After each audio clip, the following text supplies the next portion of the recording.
حضور نے ارشاد فرمایا من رعا منکم منکرن فلیغیرہ بیدہ فإن لم یستطع فبلسانہ فإن لم یستطع فبقلبہ وذالک اضعف الایمان. فرمایا تم میں سے اگر کوئی شخص برائی ہوتے دیکھے تو وہ ہاتھ سے روکے، ہاتھ سے نہیں روک سکتا تو زبان سے روکے، یہ طاقت بھی نہیں ہے تو پھر دل سے برا جانے، اور یہ سب سے کمزور ترین ایمان کی علامت ہے. لیکن ہم دل سے بھی برا نہ جانیں، ہم غنڈے بدماش اور برائی کو پھیلانے والے کو جھک جھک کے سلامیاں پیش کر رہے ہوں تو معاشرتوں میں کبھی بھی پاکیزگیاں نہیں آ سکتی. ہم روزانہ اپنے رب سے وعدہ کرتے ہیں وَنَخْلَعُ وَنَتْرُكُ مَنْ يَفْجُرُكُ، یہ دعائے قنوت میں روز پڑھتے ہیں، اے اللہ جو تیرے حکموں کا باغی ہوگا ہمارا اس سے کوئی تعلق نہیں ہوگا.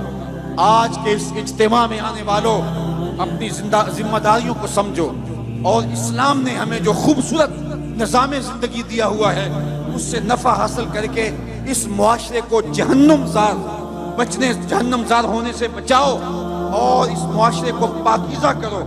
آج ہی ہم یہاں نکل رہے تھے تو اتنی بچیوں کے جہیز کے حوالے سے بات ہوئی تو مجھے ایک دوست کہنے لگا کہ مجھے ایک فون آیا ہے کہ میری بیٹی جوان ہے تو وہاں میری بیٹی کے لیے بھی سفارش کیجئے.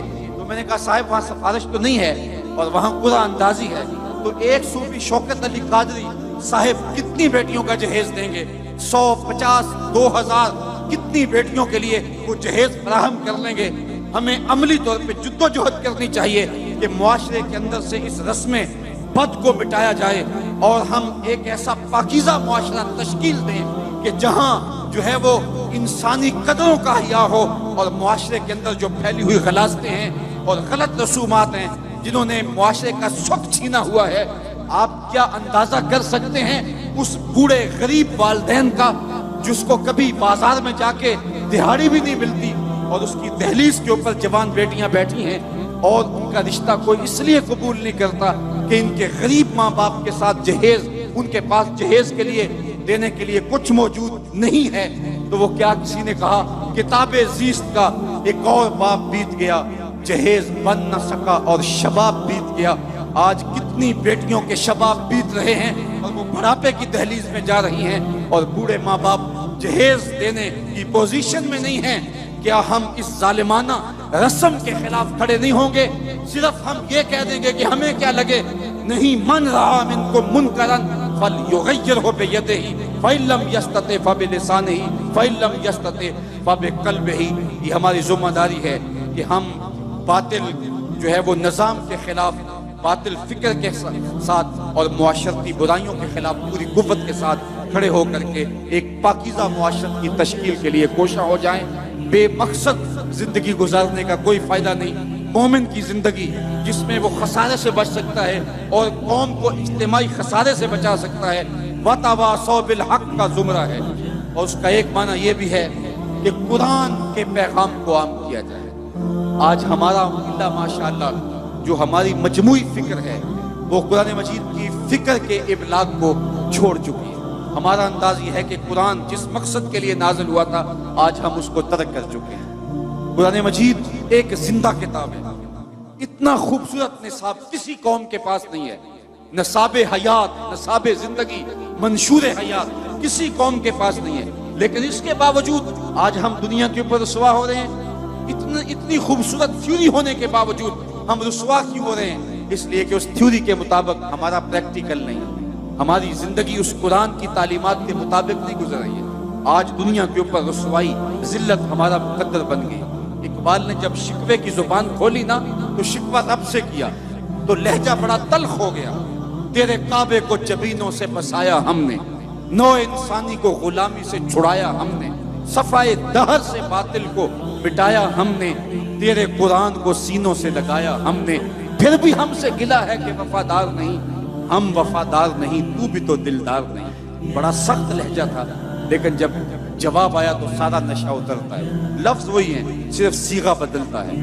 جب کہا نا کہ تیرے کعبے کو جبینوں سے بسایا کس نے، تو جواب آیا میرے کعبے کو جبینوں سے بسایا کس نے، نو انسانی کو غلامی سے چھڑایا کس نے، صفائے دہر سے باطل کو مٹایا کس نے، میرے قرآن کو سینوں سے لگایا کس نے.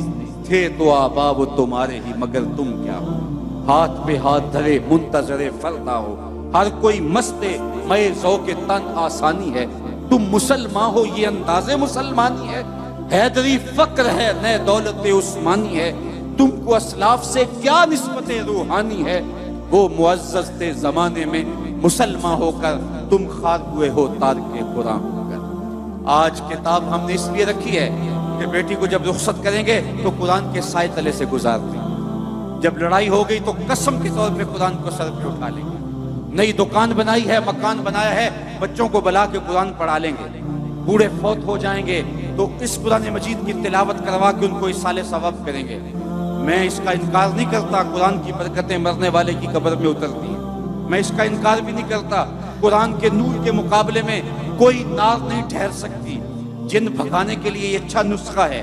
میں اس بات کا بھی انکار نہیں کرتا کہ مکان میں پڑھاؤ تو برکت ہوگی، لیکن میرا نقطہ نظر وہی ہے جو اقبال کی فکر ہے، بندے صوفی و ملا اسیری حیات از حکمت قرآن گیری با آیات اشترا کار جزی نیز یاز یاسین او آساں بمیری۔ اقبال کہتا ہے تو جاہل صوفی اور کاہل ملا کے ایسے بندے میں پھنسا کہ تو نے قرآن سے زندگی تلاش نہیں کی، قرآن کی آیتوں سے تجھے صرف اتنا سروکار ہے، جب تیرے بوڑھے کی روح اٹک گئی تو تو سورہ یاسین لے کے بیٹھ گیا کہ میں قرآن کی تلاوت کروں، سورہ یاسین پڑھوں تو اس کی روح آسانی سے نکل جائے۔ اقبال کہتا ہے اس میں کوئی شک نہیں، اس کی روح آسانی سے نکل جاتی ہے، لیکن افسوسناک پہلو یہ ہے کہ اس قرآن سے بھی تو نے مرنا سیکھا، کاش اس قرآن سے جینا سیکھ لیا ہوتا۔ یہ کتاب زندہ ہے، یہ حیات آفری کتاب ہے، اس کا لفظ لفظ حیات دیتا ہے، زندگی کی خیرات بانٹتا ہے، لیکن اس کتاب سے بھی تو نے مرنے کی راہیں تلاش کی، اس سے تو نے جینے کا راستہ تلاش نہیں کیا۔ وَتَوَاصَوْا بِالصَّبْرِ، آخری بات کہ صبر کے دامن کو مضبوطی سے تھام لو۔ صبر کے دو معروف مفہوم حضرات مفسرین نے بیان کیے ہیں، ایک تو یہ ہے کہ راہ حق میں چلنے سے جو تکلیفیں آتی ہیں اس پر صبر کیا جائے، پرخار راہیں دیکھ کر کے اپنے آپ کو سمیٹ نہ لیا جائے، بلکہ جب راہ دین میں تکلیفیں آئیں، اذیتیں آئیں، مشکلیں آئیں تو آگے چلتا رہے، اپنے اٹھنے والے قدموں کو پیچھے نہ ہٹائے۔ تو راہ نورد شوق ہے منزل نہ کر قبول، لیلا بھی ہم نشیں ہو تو محمل نہ کر قبول۔ جتنی تکلیفیں راہ حق میں پیغمبروں کو آئی ہیں اتنی تکلیفیں کسی کو نہیں آئیں۔ میرے اور آپ کے آقا و مولا حضور نبی رحمت صلی اللہ علیہ وسلم نے ارشاد فرمایا جتنی تکلیفیں مجھے ملی ہیں کسی رسول اور پیغمبر کو نہیں ملی ہیں۔